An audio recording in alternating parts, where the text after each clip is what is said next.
Alright, welcome back to TNA Impact's Redemption Tour.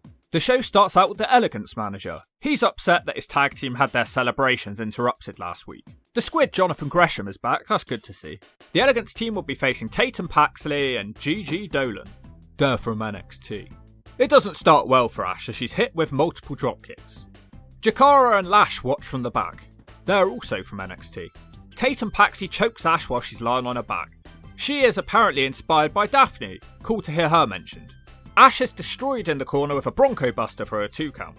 Dolan starts throwing rapid fire kicks, but Heather helps her partner avoid the next dropkick. The match turns, but nothing really happens, and Dolan turns the match back with a headbutt. Paxley hits Ash with a butterfly suplex and an elbow for a 2. Now Paxley heads to the top, but the manager shoves her off the top rope. Ash climbs up instead and spanks herself at the crowd. She hits a massive swanton bomb for the 3. Dude, I was watching TNA Impact the other day, man, and this dude, Ash by Elegance, she stole my swanton bomb finishing maneuver, man, and she spanked it.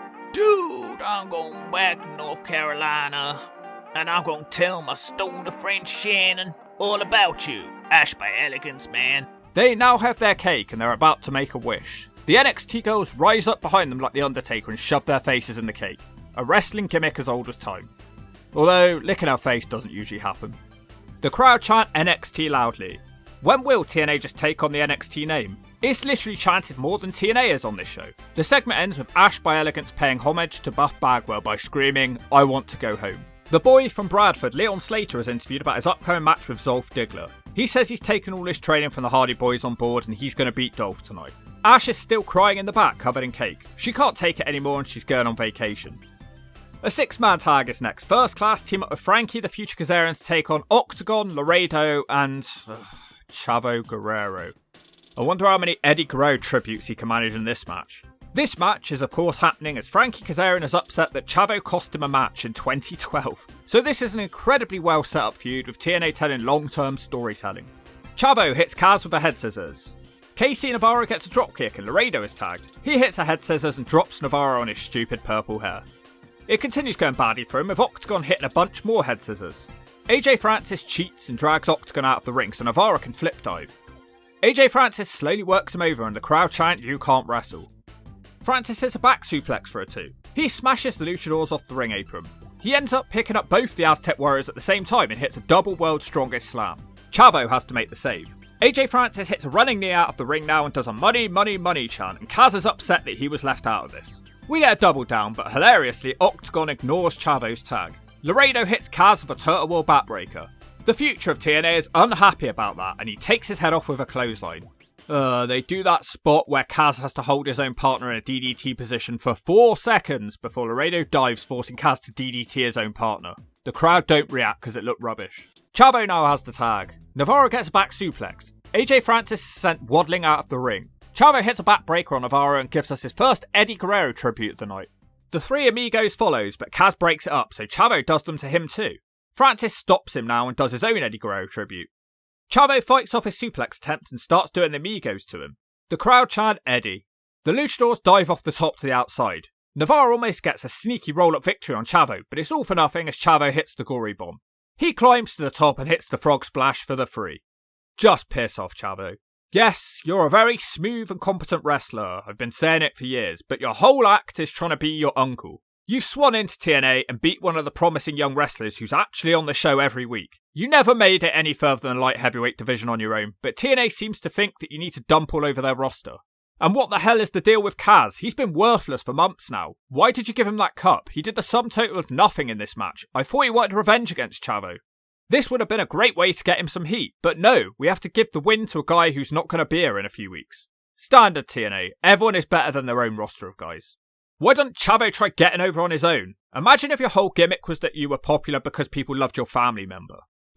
Rosemary is dressed as a bat and she's swishing around in the showers. She is obsessed with Zaya Brookside for some reason. I guess somebody has to be. She wants to turn her to the dark side.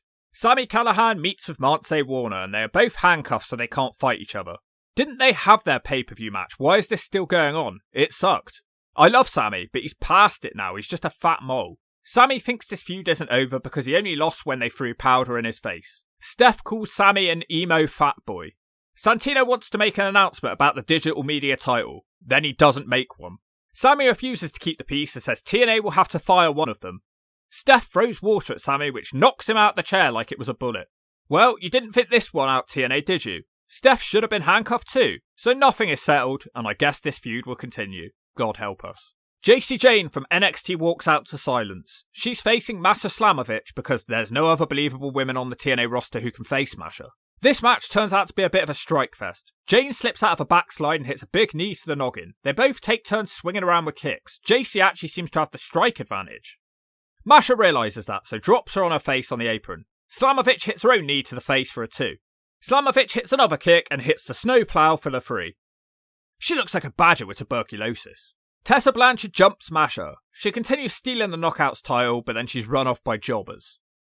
TNA now asks the question of what is next for Joe Hendry. I don't blame them, his title reign has been horrible. Mike Santana has a depressed video package riding around on the subway and reflecting on his alcoholic problems caused by Mustafa Ali. Eric Young and his crackhead crew are here. Eric will face Ace Austin in a Nobody Cares match. This match is marred with interference from Eric Young's crackhead crew. Ace just can't deal with these guys all on his own. At the same time, I guess the Rascals don't care about him this week. Austin crashes into the ring pole and Young wins with a pile driver. Joe Hendry will now address the world title situation. He immediately says he'll put his belt on the line against anyone from any company. Oh yeah? What company? His short promo is interrupted by Elijah. He says he believes in Joe Hendry and he has enjoyed their friendship. Elijah wants to serenade Joe Hendry. He proceeds to sing the Toy Story song. This is the most charming and happiest moment of the show. Kazarian interrupts him, which finally gets Kaz some heat. He says real men play the bass guitar and he would like to play a song too. He plays La Cucaracha. Or whatever it's called, I always knew it as that anyway. He now wants to sing a song about how much El Paso sucks, but gets confused about the chants of Walk with Elijah. He eventually sings about how El Paso is filled with fat girls. This could have been good, but it felt a bit rushed and no thought was really put into the lyrics. Joe says he caught him backstage slapping his bass before, to which Kaz responds, who doesn't get lonely on the road, and he strums his guitar of happiness. Kaz tries to provoke them to fight each other. Instead they fight Kaz and he runs away. They play na na na na hey hey goodbye, but Kaz refuses to go goodbye, but he's too scared to get back in the ring. So ultimately, we still don't know who Joe Hendry's next challenger will be. It's like the second or third segment on this show where they say they're going to sort something out and they haven't bothered. The Hawk demands answers. The main event will be the unwanted man Zolf Diggler taking on the boy from Bradford, Leon Slater. You have to hand it to TNA, they have done a decent job with this kid. They're actually treating him like a pretty big deal. Dolph almost beats him quickly and he humps the air with happiness. Slater comes back shoving Dolph down and clapping like a constipated seal. Dolph starts healing on him and he gets on top. Slater comes back with a nice rebound kick and also a handspring back elbow. This kid is an athlete and he's not a midget. Dolph hides on the outside but can't hide from Slater's flip dive. Slater keeps coming close to winning. They really are trying to make this kid look like a threat. I can't help but wonder where he's going to be in 10 years. Zolf finally manages to throw Slater down and hits the Famouser for a 2 count. Slater isn't finished and he makes a fiery comeback and hits a big boot. Despite that, it seems like it may be over when Dolph reverses a handspring into a sleeper. It looked like it would be a devastating finish, but somehow Slater escapes quickly and makes a pin for a 2. Slater misses the Bradford bootstrap and Dolph DDTs him for a 2. Dolph also hits the superplex and thankfully nobody's no-selling this move. Dolph tries to finish him off with the sweet chin music, but no, Slater hits the Bradford bootstrap and the twist of Slate. He climbs to the top to hit his crazy dive, but he catches nothing but knees. Both guys frantically exchange pinfalls until Ryan Nemeth has to ruin the match, and Dolph wins with the sweet chin music and the zigzag.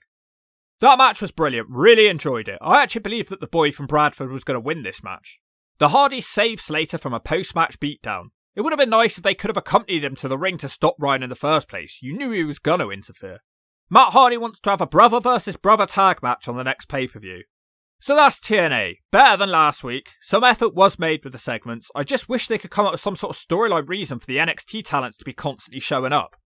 If you do have to have the NXT wrestlers on the show, please just focus on a core group of the NXT talent so we can establish their characters and motivations. Because without that, it just feels like a random match after random match. If you don't agree with that, I'll plant you like a cabbage patch.